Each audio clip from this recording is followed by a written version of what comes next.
Music theory tends to be one of the biggest obstacles when we want to level up in our playing, songwriting, or composing. It can get confusing, frustrating, we don't know where to start, and how are these concepts even applicable to what we're trying to do. In this video, I'm gonna give you 5 tips, or rather 5 steps, in which you can understand music theory better, quicker, and easier. Tip number 1. Understand why we need music theory. It's much easier to learn pretty much anything when there's clear motivation and clear reasons why to do it.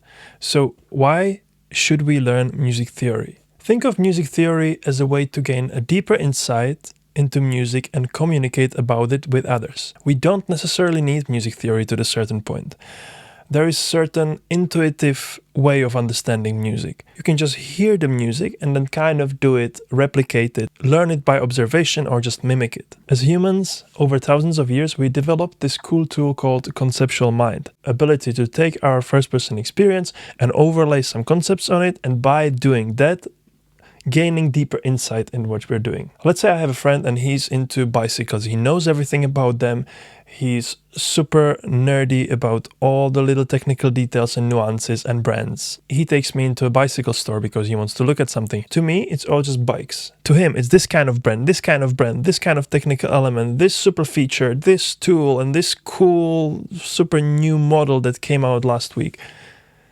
The depth of what he can understand from just looking around is so much deeper, and the same way it works with music. Just by hearing a piece of music or sound, you're getting much deeper insight into how that works, how was it composed, what sort of key is it in, and maybe the harmonic functions that there are. And you can then obviously apply it to your playing immediately because you understand the concepts behind it, so you don't have to rediscover everything from scratch. If multiple musicians have the same theoretical concepts in their mind, they can communicate much more efficiently. They can just say one word or refer to a concept, and immediately they know what they're talking about because they've already studied it and understand it. Tip number 2, use piano to learn it. So over the years, we developed this kind of boring, but also very useful, that's why it prevailed, tuning system. Piano is great when you start learning music theory because you have everything laid out in front of you,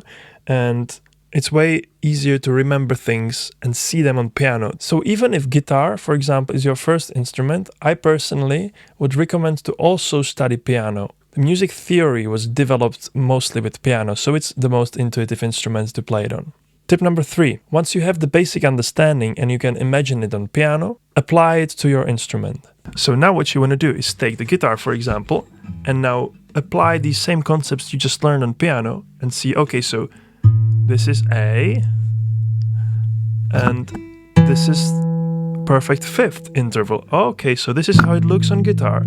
Now you're cross-referencing 2 different ways of understanding music theory, so your mind is creating more connection and therefore it sticks even more and you're gaining even deeper understanding. Tip number 4, analyze songs. So music theory on its own can be a bit dry and boring, so I really recommend to start with analyzing songs so you can see the music theory being applied to music. That's what it's for. So rather than studying a textbook and going, oh, okay, so intervals, chords, rhythm, harmony, melody, intonation, take your favorite song, listen to it and be like, okay, this sounds really cool.